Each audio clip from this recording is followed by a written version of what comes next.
Welcome to Naeem's virtual academy. I am your science teacher Narayan Das. ऐं अॼु जी पंहिंजी इन वीडियो जे अंदरि पाण स्टार्ट कंदासीं चैप्टर नंबर 2 क्लास 6 जो जेको पाण पढ़ियो पियो टीचिंग लाइसेंस जी टेस्ट जे हवाले सां। चैप्टर नंबर 1 जे अंदरि पाण तक़रीबन शयूं कवर करे छॾियूं, माइक्रोस्कोप सेल बि उन जे बारे में जेके बि शयूं हुयूं। हाणे पाण स्टार्ट कंदासीं चैप्टर नंबर 2 एंड क्लास 6 जो चैप्टर नंबर 2 आहे सेंस ऑर्गन्स। हिकिड़ो इम्पॉर्टेंट ऐं वॾो इंट्रस्टिंग टॉपिक, हिकिड़ो इम्पॉर्टेंट ऐं इंट्रस्टिंग चैप्टर जंहिंजे अंदरि असां पढ़ंदासीं इंसान जे हवास जे बारे में, सेंस ऑर्गन्स जे बारे में। असांखे ख़बर आहे असांजो जेको माहौल आहे उन सां कनेक्ट रहण जे लाइ असांखे कुदरती तौरु अलाह साईं तरफ़ां हिकिड़ा ऑर्गन्स मिलियल आहिनि जेके असांखे पंहिंजे नेचर सां कनेक्ट रखनि था। उन्हनि ऑर्गन्स खे असां सेंस ऑर्गन या असांजा हवास चवंदा आहियूं। जेके असांजा हवास आहिनि उहे असांखे पंहिंजे माहौल सां जोड़े रखनि था ऐं हीअ असांखे ॿुधाईंदा रहनि था त असांजे आसपास छा पियो थिए। असां ॾिसंदा आहियूं शयुनि खे, असां ॿुधंदा आहियूं, उन्हनि खे फील कंदा आहियूं, टेस्ट कंदा आहियूं। जेको कुझु थिए पियो सभु 5 सेंस ऑर्गन जे करे थिए पियो, जंहिंसां असां रियलिटी खे प्रिसेप्ट कयूं पिया त जेके शयूं आहिनि उहे दुनिया में कीअं कीअं एग्ज़िस्ट कनि पियूं। असां ॻाल्हि कयूं सेंस ऑर्गन्स जी त ही असांजी ब्रेन जे लाइ सिग्नल जे तौरु कमु कंदा आहिनि। उनजो रीज़न इहो आहे त असांजे सेंस ऑर्गन जे अंदरि ख़ासि क़िस्म जा सेल्स आहिनि। असांजे सेंस ऑर्गन जे अंदरि पाण हिकिड़ा ख़ासि क़िस्म जा पार्ट आहिनि ई पाण जेके असांजी बॉडी जा रिसेप्टर्स चवंदा आहियूं। रिसेप्टर जो मतिलबु हूंदो आहे शयुनि खे कैच करण वारा, सिग्नल्स खे कैच करण वारा। ही सिग्नल्स जेके सिग्नल्स खे कैच कंदा आहिनि उन सिग्नल्स खे असां चवंदा आहियूं दे आर कॉल्ड स्टिमुलस, या प्लूरल में असां इनखे चवंदा आहियूं दे आर कॉल्ड स्टिमुलाई।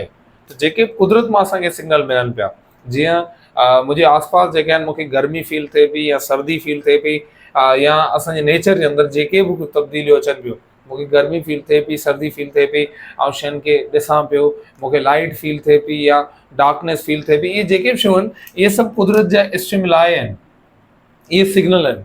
उन्हनि सिग्नल खे महसूसु करण जे लाइ असांजी बॉडी में रिसेप्टर्स हूंदा आहिनि, हिकिड़ा ख़ासि क़िस्म जा पार्ट आहिनि जंहिंजो कम ई महसूसु करणु हूंदो आहे। इन्हनि रिसेप्टर्स जो कमु कनि था, ऐं इहे पार्ट रिसेप्टर्स जेके आहिनि बॉडी जा, जेके पंहिंजे ॿाहिरि एनवायरमेंट खे पाण सां जोड़नि था, उहे असांजा सेंस ऑर्गन आहिनि। असां जे करे ॻाल्हि कयूं सेंस ऑर्गन जी त असां वटि सेंस आहे, जीअं असां वटि सेंस ऑर्गन आहिनि आई, असां वटि सेंस ऑर्गन आहे नोज़, असां वटि सेंस ऑर्गन आहे टंग, असां वटि सेंस ऑर्गन आहे असांजी स्किन, एंड असां वटि सेंस ऑर्गन आहे असांजो एयर।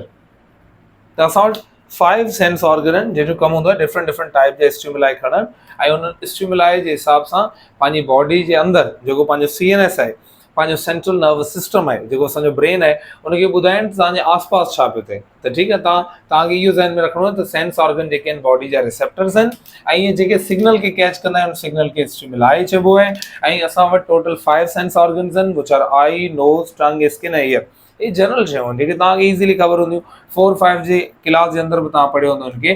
त आई जे करे ॻाल्हि कयूं त eye is known as the sense of sight, हिनखे पाण ॾिसण जो आवाज़ चवंदा आहियूं। नोज़ जी ॻाल्हि कयूं त it is known as the sense of smell, हिनखे पाण सूंघण जो आवाज़ चवंदा आहियूं। The tongue is known as the sense of it is known as the sense of taste. Skin is known as the sense of touch, and the ear is known as the sense of hearing. त असां वटि sense organ आहिनि जेके total 5 sense organ आहिनि, इन्हनि जा ही different different function आहिनि। त जेका आई आहे उहो साइट जे लाइ रिस्पॉन्सिबल आहे, ॾिसण जे लाइ। जेके नोज़ आहे उहो असांजी स्मेल जे लाइ रिस्पॉन्सिबल आहे, टंग शयुनि खे टेस्ट करण जे लाइ रिस्पॉन्सिबल आहे, स्किन टच करण जे लाइ रिस्पॉन्सिबल आहे, एंड एयर जेको आहे हेयरिंग जे लाइ रिस्पॉन्सिबल आहे। त असां हिन चैप्टर जे अंदरि हिननि इंपॉर्टेंट एस्पेक्ट्स खे कवर कंदासीं। असां 5 सेंस ऑर्गन्स, उन्हनि जी स्ट्रक्चर, उनजी डिटेल्ड फंक्शनिंग, ऐं जेतिरो बि तव्हांजी टेस्ट जे अंदरि इंक्लूड थी सघे थो उन्हनि सभिनी शयुनि खे टच कंदासीं। त होपफुली तव्हांखे हीउ जेको टॉपिक आहे ही सिर्फ़ु इंट्रोडक्शन आहे सेंस ऑर्गन्स जो, तव्हांखे सम्झ में अची वेंदो। हाणे पाण नेक्स्ट स्टार्ट कयूं था, हिन ई वीडियो जे अंदरि स्टार्ट कयूं था द सेंस ऑफ साइट या आई जे बारे में। सो हिन खे ॾिसी वठो हिकिड़ी दफ़ा, चङे तरीक़े सां रिपीट करे वठो सेंस ऑर्गन्स खे, उनजे रिसेप्टर, स्टिमुलाई छाखे चइबो आहे? The signal that is detected by the sense organ or receptor. Receptor छा आहे? The part of body that carries stimuli from the body to the brain. What is sense organ? तव्हां चवंदा अहिड़ा organ, the organ which are responsible for the reception of stimuli, जेके reception लाइ responsible आहिनि उनखे sense organ चवंदा आहियूं। त होपफुली तव्हांखे सम्झ में अची वेंदो। हाणे पढ़ूं था पाण ह्यूमन आई जे बारे में। सो असां वटि नेक्स्ट इंपॉर्टेंट टॉपिक आहे जेको सेंस ऑर्गन जे अंदरि, दैट इज़ ह्यूमन आई। इन जे बारे में ॻाल्हायूं था। अॼु ह्यूमन आई जी हिकिड़ी डिटेल स्ट्रक्चर जे बारे में पढ़ंदासीं ऐं हिन पूरे टॉपिक खे कवर कंदासीं। असां ॻाल्हि कयूं ह्यूमन आई जी, त ह्यूमन आई खे असां चवंदा आहियूं द सेंस ऑफ साइट। पोइ तव्हांखे ॿुधायो अखि खे असां ॾिसण जो हवास चवंदा आहियूं। अखि जे ॾिसण जे पोयां हिकिड़ी कमाल जी साइंस आहे। ऐं जेका अखि आहे पाण हिकिड़ी ईअं सम्झो जो कुदरत जो हिकिड़ो वॾो करिश्मो आहे। पाण हिकिड़ी ख़ुदा जे तरफ़ां हिकिड़ी वॾी नेमत बि आहे, वरी पाण बि पंहिंजे पाण जे अंदरि हिकिड़ी वॾी बेजोड़ स्ट्रक्चर आहे। तमामु ज़बरदस्त क़िस्म जो हिकु पार्ट आहे जंहिंजो असांखे दुनिया जे अंदरि शायदि ई को बि मिसाल मिलंदो हुजे। असां ॻाल्हि कयूं इंसानी अखि जी, त इंसानी अखि हिकिड़े little golf ball like structure आहे। लिटिल गोल्फ बॉल जेको हूंदो आहे, हिन नंढे गोल्फ बॉल लाइक स्ट्रक्चर हूंदी आहे जेको इंसानी अखि जे अंदरि हिन खोपड़ी जे सॉकेट्स में, आई सॉकेट्स जे अंदरि हीअ अंदरि फिट थियल आहे। असां ॻाल्हि कयूं इन्हनि सॉकेट जे अंदरि इन अखि जी, त जेका अखि आहे हिकिड़ी क़िस्म जो पाणी सां भरियल हिकिड़ो गोलो आहे, हिकिड़ो बॉल आहे जेको अंदरां खां पूरो हिकिड़ो फ्लूइड सां भरियल आहे। असां इंसानी अखि जी ॻाल्हि कयूं त उहा ॿाहिरां खां अपेरेंटली हेड़ी ॾिसण में अचे थी। इंसानी अखि खे कवर करण जे लाइ हेठां खां ऐं मथां खां चमड़ी जूं ॿ दीवारूं आहिनि। हिकिड़ी मथां खां कवर करे थी, ॿी हेठां करे थी। इन्हनि ॿिन्ही चमड़ी जी दीवारनि खे पाण चवंदा आहियूं they are called eyelids. They are called eyelids. ही मथे वारी चमड़ी ऐं हेठि वारी चमड़ी, इन्हनि ॿिन्ही खे असां आईलिड चवंदा आहियूं। हिकिड़ी अपर आईलिड, ॿी लोअर आईलिड।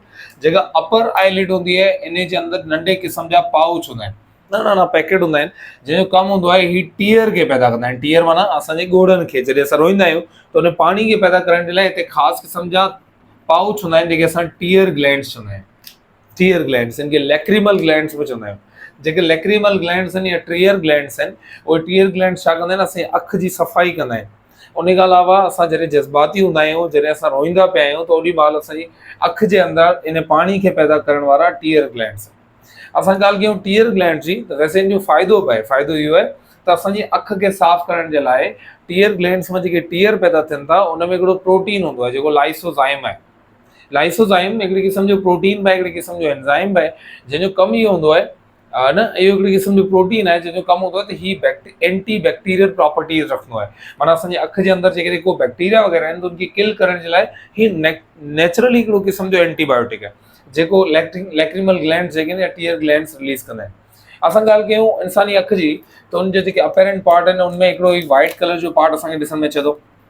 अखि जा जेके वाइट वारा पोर्शन आहिनि इनखे असां सिंपली चवंदा आहियूं it is called the white of eye या white part of eye. White of eye या वाइट पार्ट ऑफ आई। उन खां पोइ जेको अखि आहे उनजो हिकिड़ो विच में कलर्ड पार्ट आहे।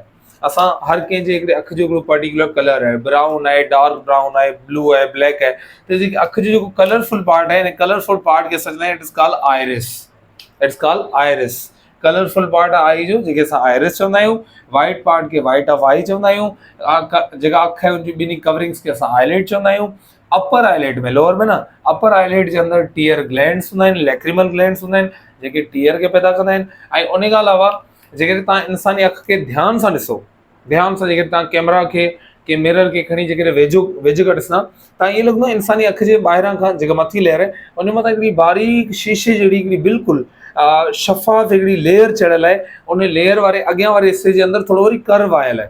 हिते मूं ठाहियो ॾिसो, थोरो कर्व आयल आहे। इन ॿाहिरि निकितल जेको बल्जिंग आहे, जेका कर्व लाइक स्ट्रक्चर आहे, इन कर्विंग खे, इन बल्जिंग खे असां कॉर्निया चवंदा आहियूं। कॉर्निया कलरलेस पार्ट आहे। हिकिड़ी इंफॉर्मेशन तव्हांखे ॿुधायां इन जे बारे में, हिकिड़ी मज़ेदार फैक्ट। असांजी बॉडी जे अंदरि कॉर्निया वाहिद अहिड़ो पार्ट आहे जेका ऑक्सीजन रत मां कोन खणंदो आहे। बॉडीअ जा जेके पार्ट आहिनि उन सभिनी खे ऑक्सीजन पहुचाइण जे लाइ ब्लड ज़िम्मेदार आहे, पर कॉर्निया जेको आहे उहो एतिरो परे आहे या हिते ब्लड वेसल न हुजण जे करे हिन जे वेझो ही डायरेक्टली जेका ऑक्सीजन आहे उनखे खणंदो आहे एयर मां। छो जो असांजी अखि जॾहिं खुलियल हूंदी आहे तॾहिं उनजे अंदरि जेका ऑक्सीजन आहे उहो डायरेक्टली एयर मां ईंदी पई आहे। असां ॻाल्हि कयूं जेकॾहिं कॉर्निया जी, अच्छा असांजी अखि जी, त हीअ असांजा अपेरेंटली ही पार्ट हूंदा आहिनि। अखि जे वारनि खे असां आई लैशिस चवंदा आहियूं, तव्हांखे ख़बर हूंदी। आई लैशिस हूंदा आहिनि, आईलिड्स हूंदा आहिनि, वाइट ऑफ आई हूंदो आहे, आइरिस हूंदो आहे ऐं उन खां अलावा लैक्रीमल ग्लैंड्स ऐं टीयर ग्लैंड्स वग़ैरह हूंदा आहिनि। त ही आई जो अपेरेंट पार्ट आहे ऐं आई जा जेके अपेरेंट स्ट्रक्चर्स आहिनि उहे ही आहिनि जेको अॼु असां पढ़िया आहिनि पंहिंजे लेक्चर जे अंदरि। हाणे पाण चवंदासीं, पाण पढ़ूं त इंसानी अखि खे जेकॾहिं असां ॿाहिरि कढूं ऐं उनखे जेकॾहिं असां साइड खां कट कयूं ना, उनखे जेकॾहिं असां उनजो हिकिड़ो सेक्शन कटे उनखे ॿिनि हिसनि में तोड़े त असां जेके ॾिसूं त इंसानी अखि जे अंदरि असांखे छा मिलंदो। त असां जेकॾहिं इंसानी अखि खे ॾिसंदा आहियूं त असांखे इंसानी अखि में ही डिफरेंट डिफरेंट लेयर्स ॾिसण में ईंदियूं आहिनि, ही डिफरेंट डिफरेंट पार्ट ॾिसण में ईंदा आहिनि, जंहिंजे बारे में अॼु असां पढ़ण वारा आहियूं। जेका इंसानी अखि आहे उनजा बेसिकली उहा 3 दीवारनि ते मुश्तमिल आहे। उनखे 3 लेयर्स ऑफ आई चओ, उनखे तव्हां 3 मेम्ब्रेन्स ऑफ आई चओ, उनजी 3 कवरिंग्स चओ। त इंसानी अखि जूं 3 लेयर्स आहिनि या 3 मेम्ब्रेन आहिनि। उनमें पहिरीं जेका लेयर आहे उनजो नालो आहे sclera. Sclera, it is the first one covering, first one layer of eye, that is called sclera. Sclera जे बारे में ॿुधायां त स्क्लेरा हिकिड़े क़िस्म जी ट्रांसपेरेंट लेयर आहे। ट्रांसपेरेंट लेयर है, बिल्कुल बारीक है, तमाम सनी है। ट्रांसपेरेंट जो मतलब होंदो शफाफ लेयर है। शफाफ जो मतलब है रोशनी इन जे अंदर आर पार गुजरी सके थी, दैट इज स्क्लेरा। बे नंबर ते जेका ही तव्हांखे ब्लू कलर जी पहिरीं ब्लैक लाइन में ठाही है, दैट इज स्क्लेरा। बे नंबर ते जेका ब्लू लाइन ठाही हो तव्हांखे अपेरेंटली थोड़ी थुल्ही ॾिसण में ईंदी हूंदी। जेका इहा सेकंड लाइन आहे, ये जेका सेकंड लेयर है, उन सेकंड लेयर जो नालो होंदो है, जेका सेकंड मेम्ब्रेन है उनजो नालो है कोरोइड या second layer of I, second membrane of I, second covering of eye, that is called choroid. जेका कोरोइड लेयर है या ओपेक लेयर है। ओपेक जो मतलब होंदो है ही लाइट के कदें भी पंहिंजे अंदरां गुजरण नथी ॾे, ही रिलेटिवली बंद होंदी है, हिन जे अंदरां रोशनी आर पार नथी गुजरी सके। ऐं 3 नंबर ते जेका आखिरी जेका तव्हांखे रेड कलर में लेयर ॾिसण में अचे थी, ओ ही इनर मोस्ट लेयर के असां चवंदा आहियूं that is called the retina. It is called retina. अच्छा, वैसे इहा भी ओपेक है, रोशनी के नथी गुजरण ॾे, पर हिन जो वॾे में वॾो कमु लाइट के रोकण कोन्हे। रेटिना जो वॾे में वॾो कमु इहो हूंदो आहे त इहा लाइट सेंसिटिव लेयर है या लाइट सेंसिटिव कवरिंग है आई जी। उनजो सभिनी खां वॾो रीज़न इहो आहे जो जेको रेटिना आहे इहो रेस्पॉन्सिबल आहे for the detection of light. असां जेके बि शयूं ॾिसूं पिया न पंहिंजे आसपास, जेके बि शयूं असांखे कलर ॾिसण में अचनि पिया, शेप साइज़िस इहो, उन्हनि खे ॾिसण लाइ असल में रेटिना ज़िम्मेदार आहे। इन करे असां रेटिना खे चवंदा आहियूं it is called the screen of eye. Retina is known as the screen of eye. ये लाज़मी तौर इहो एमसीक्यूज़ कॾहिं बि न विसारजो त रेटिना खे अखि जी स्क्रीन चइबो आहे, छो जो इमेज जी फॉर्मेशन हिते थींदी आहे, छो जो डिटेक्शन ऑफ लाइट हिते थींदी आहे, छो जो सेंसिटिव सेल जेके हिते मौजूदु हूंदा आहिनि, that is called retina. I hope समझ में अची वियो तव्हांखे। अॻियां हलूं त असां वटि जेका ह्यूमन आई आहे उनजा 2 पार्ट आहिनि, हिकिड़ो स्क्लेरा आहे, जेका आउटर मोस्ट 2 लेयर्स आहिनि, हिकिड़ी स्क्लेरा आहे, ट्रांसपेरेंट लेयर आहे। अच्छा, जेका स्क्लेरा आहे मूं तव्हांखे ॿुधायो, हिते बि ॿुधायमि त स्क्लेरा जेका आहे उहा अॻियां खां ॿिया न पोयां न, पूरी आई जे मथां न, सिर्फ़ु जेको आई जो अॻियों अपेरेंट पार्ट आहे उते स्क्लेरा थोड़ी बल्जिंग थी ठाहे, थोड़ी ॿाहिरि जी तरफ़ मुड़ियो थी वञे, ऐं इन ॿाहिरि निकितल हिसे खे असां चवंदा आहियूं it is called the cornea.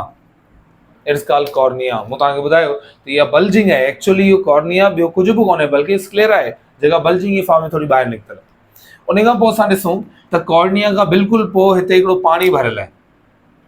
Cornea खां पोइ बिल्कुलु हिते हिकिड़ो पाणी भरियल आहे विच में, उन विच वारे पाणी खे चवंदा आहियूं it is called the aqueous humour. It is called aqueous humour. जेको एक्वस ह्यूमर आहे हिकिड़े क़िस्म जो फ्लूइड आहे जेका आई जे इन पार्ट जे अंदरि मौजूदु आहे, जेका कंहिंजी कॉर्निया जे विच में, ऐं पोयां खां वरी ही तव्हांखे हिकिड़ो रीजन ॾिसण में ईंदो हूंदो, ही अखि जो लेंस रहे थो। It is called the lens of eye. Lens जे विच में ऐं कॉर्निया जे विच में जेको फ्लूइड भरियल आहे उनखे एक्वस ह्यूमर चइबो आहे। It is called aqueous humour. ऐं जेको लेंस आहे, हाणे छो जो एक्वस ह्यूमर मूं तव्हांखे ॿुधाए छॾियुमि, हाणे पाण अचूं था लेंस ते। ऐं लेंस जे बारे में तव्हां कॾहिं न कॾहिं ज़रूरु तव्हांखे इन नाले मां अंदाज़ो हूंदो, तव्हां ॿुधो हूंदो असां लेंसिस पाईंदा आहियूं। लेंसिस उहा शइ हूंदी आहे, उहो ऑब्जेक्ट आहे, चाहे उहो शीशो हुजे, प्लास्टिक हुजे या ॿी का शइ हुजे, जेका लाइट जी रेज़ खे हिकिड़ी जॻह ते फोकस करे या लाइट जी रेज़ खे फैलाए छॾे, माना लाइट खे या फोकस करे या उनखे फैलाए छॾे, त असां उन ऑब्जेक्ट खे लेंस चवंदा आहियूं। इहा सेम शइ कंदो आहे असां वटि हिते हिकिड़ो फ्लेक्सिबल लेंस हूंदो आहे असांजी अखि जे अंदरि। बेसिकली उहो शीशो कोन्हे। असां अक्सर असांखे ॿुधाइबो आहे जॾहिं असां ह्यूमन आई जे बारे में पढ़ंदा आहियूं त असांजी अखि में लेंस आहे, असां अक्सर परेशान थींदा आहियूं त असांजी अखि जे अंदरि शीशो कीअं पॉसिबल आहे। उहो पॉसिबल इन करे आहे त इहो एक्चुअली ग्लास जो ठहियलु कोन्हे, इहो हिकिड़े ख़ासि क़िस्म जे प्रोटीन जो ठहियलु आहे, जंहिं प्रोटीन खे कॉलेजन चइबो आहे। कॉलेजन उहो ई प्रोटीन आहे जेको तव्हांजे हॾनि में मौजूदु आहे। ही उहो ई प्रोटीन आहे जेके तव्हांजी बॉडी अंदरि तव्हांजे कार्टिलेजिस खे ठाहे पियो, नरम हॾनि खे, कन जे अंदरि कार्टिलेज खे ठाहिण वारो कॉलेजन आहे, हॾनि जे अंदरि कॉलेजन आहे। उहो ई कॉलेजन हिते हिकिड़ो ट्रांसपेरेंट, बिल्कुलु साफ़ शफ़ाफ़ हिकिड़ो शीशो ठाहे पियो, जेके असां लेंस चवंदा आहियूं। ओके। अच्छा, हिकिड़ी एडिशनल पॉइंट हुते इहो ॿुधाए छॾियां त इंसानी अखि जे अंदरि जेको शीशो आहे उन शीशे जो नालो it is called Bai convex lens. It is called Bai convex lens. ठीक आहे, इनके बाई कॉन्वेक्स लेंस चवंदा आहियूं। ऐं छो चवंदा आहियूं इन जे बारे में पाण नेक्स्ट वीडियो जे अंदरि ॻाल्हि कंदासीं। हिते सिर्फ़ु तव्हांखे हिकिड़ी हिंट ॾेई थो छॾां, कॉन्वेक्स हुनखे चइबो आहे जेको शीशो ई ॿाहिरि निकितल हुजे, जेको साइडनि खां सनो हुजे विचां थुल्हो हुजे। ऐं छो जो ही ॿिन्ही पासा ईअं आहे, विचां ॿाहिरि निकितल आहे ऐं साइडनि खां सनो आहे, इन करे हिनखे असां बाई कॉन्वेक्स चवंदा आहियूं। इहा शइ ध्यान में रखिजो। अॻियां हलो त जेका इंसानी अखि आहे उनजूं पाण 3 दीवारूं पढ़ियूं, उन खां पोइ उनजी बल्जिंग पढ़ी, कॉर्निया, कॉर्निया खां पोइ फ्लूइड पढ़ियो, एक्वस ह्यूमर, फ्लूइड खां पोइ लेंस पढ़ियो। उन खां अलावा जेको लेंस आहे ऐं फ्लूइड आहे उन विच में हिकिड़ो सुराख थियल आहे। तव्हां ज़रूरु नोट कयो हूंदो, इंसानी अखि खे जेकर तव्हां ध्यान सां ॾिसो त तव्हांजी अखि जो जेको कलर्ड पार्ट आहे उनजे विच में बिल्कुलु हिकिड़ो सुराख आहे, नंढड़ो हिकिड़ो सुराख आहे, माना हिकिड़ो डार्क रीजन असांखे ॾिसण में अचे थो। उनखे असां आम सिंधी में असां हिनखे अखि जो तारो शायदि चवंदा आहियूं पाण। त इहा अखि जो जेको तारो आहे या अखि जे अंदरि जेको विच में नंढो हिकिड़ो सुराख आहे, उन सुराख खे असां चवंदा आहियूं इट इज़ कॉल्ड प्यूपिल। ऐं बाक़ाइदी अखि जे अंदरि आर पार सुराख आहे, इन सुराख खे असल में कवर कंदो आहे पंहिंजो कॉर्निया, बट हू अखि जे अंदरि आर पार लाइट खे अंदरि मोकिलण जे लाइ अपर्चर आहे। जीअं कैमरा में सुराख हूंदो आहे जंहिंजे अंदरां ही जेका वीडियो रिकॉर्ड बि थिए त कैमरा जे अंदरि नंढो सुराख आहे जंहिंखे असां अपर्चर चवंदा आहियूं। असांजी अखि जे अपर्चर खे असां प्यूपिल चवंदा आहियूं। त प्यूपिल हिकिड़ी ओपनिंग आहे आई जी, the opening of eye, the small pore in eye, जंहिंमां लाइट इंटर थिए बि through with the light enters into the eye, that is called the pupil. Okay, त जेका प्यूपिल आहे उनमां लाइट जेका अंदरि दाख़िल थी थिए, अंदरि दाख़िल थियण खां पोइ लेंस में लॻे थी, लेंस में लॻण खां पोइ जीअं अंदरि थी वञे त अखि जे अंदरि हिकिड़ो पाणी भरियल आहे, हिकिड़ो फ्लूइड भरियल आहे जेको पूरी अखि खे फिल करे रखे थो। ॾिसो ॿ हिते फ्लूइड जा नाला मूं रखिया आहिनि, हिकिड़ो उहो फ्लूइड आहे जेको कॉर्निया ऐं लेंस जे विच में, that is called aqueous humour. ॿियो उहो जेको पूरी अखि खे भरे रखे थो, जेका पूरी अखि जे अंदरि पाणी भरियल आहे उनखे असां चवंदा आहियूं it is called vitreous humour. It is called vitreous humour. Vitreous humour and aqueous humour ही ॿ फ्लूइड्स आहिनि, ऐं जेको वधि में वधि जेको फ्लूइड मौजूदु आहे it is called vitreous humour. इहा ज़हन में रखिजो, जेका विट्रस ह्यूमर आहे उहो अखि खे फिल करे रखे थो। हाणे असां ॾिसूं था त जेका शयूं आहिनि उहे असांखे ॾिसण में कींदियूं अचनि। मूं तव्हां अखि जी जेका बेसिक स्ट्रक्चर हुई सॼी मूं पढ़ाए छॾी आहे। हाणे असां इहो ॾिसंदासीं त अखि जी अंदरि जेका इमेज आहे उनजी फॉर्मेशन कीअं थींदी आहे। अच्छा, उन खां पहिरीं हिकिड़ी लास्ट शइ तव्हांखे ॿुधायां त जेका रेटिना आहे उहा सॼी त सेंसिटिव आहे, बिल्कुलु ठीकु आहे, बट सभिनी खां वधीक उनजा जेके रॉड्स एंड कॉन्स आहिनि उहे हिते आहिनि, उहो एंड ते, जितां खां लाइट जेका फोकस थी थिए प्यूपिल खां सिधो अची करे जिते लाइट जी फोकस थी थिए उन जॻह खे उहा जेका रेटिना जो पार्ट आहे, एक्चुअली आम सेंस में असां चवंदा ई रेटिना हिनखे आहियूं, ठीकु आहे। त जेको रेटिना जो इहो वारो पार्ट आहे हिते सेल जाम हूंदा आहिनि जेके लाइट खे डिटेक्ट कंदा आहिनि, जेके असां फोटो रिसेप्टर बि चवंदा आहियूं। फोटो रिसेप्टर हिते जाम हूंदा आहिनि जेके लाइट खे डिटेक्ट करे तव्हांखे हिकिड़ी नर्व आहे जेका ब्रेन ॾांहुं वेंदी पई आहे, जेका ब्रेन खे सिग्नल ॾींदी आहे त तव्हांखे जेका शइ ॾिसण में अचे पई उहा कहिड़ी आहे, उहा कलर में, शेप में, साइज़ में, स्ट्रक्चर में कहिड़ी आहे। त उन बारे में ॿुधाइण वारी हिते हिकिड़ी नर्व आहे अखि जे अंदरि, उन नर्व खे चवंदा आहियूं it is called optic nerve. और नर्व खे चवंदा आहियूं it is called optic nerve.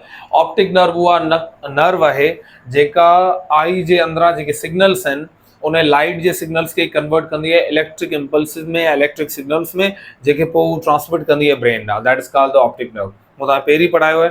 कन जे अंदरि जेका नर्व आहे it is called auditory nerve, नक जे अंदरि जेका नर्व आहे it is called olfactory nerve, ऐं अखि जे अंदरि जेका नर्व आहे it is called optic nerve. Solve था अॻियां इन वीडियो खे अॻियां था वधायूं ऐं असां ॾिसूं था त इंसानी अखि जे अंदरि जेका कमु आहे उनजी जेका वर्किंग आहे उहो कहिड़े तरीक़े सां थींदी आहे।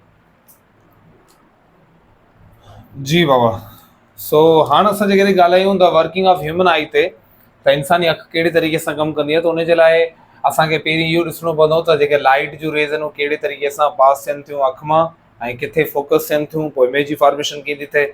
असां ॻाल्हि कयूं इंसानी अखि जी त अच्छा पहिरीं वारा इहो क्लास मैट्रिक जी बुक जे अंदरि मेंशन थियल आहे त अॻे वारा जेके माण्हू हुआ न उहे मञंदा हुआ त इंसानी अखि जे अंदरां हिकिड़ो ख़ासि क़िस्म जी रोशनी, हिकिड़े क़िस्म जो नूर पैदा थींदो आहे।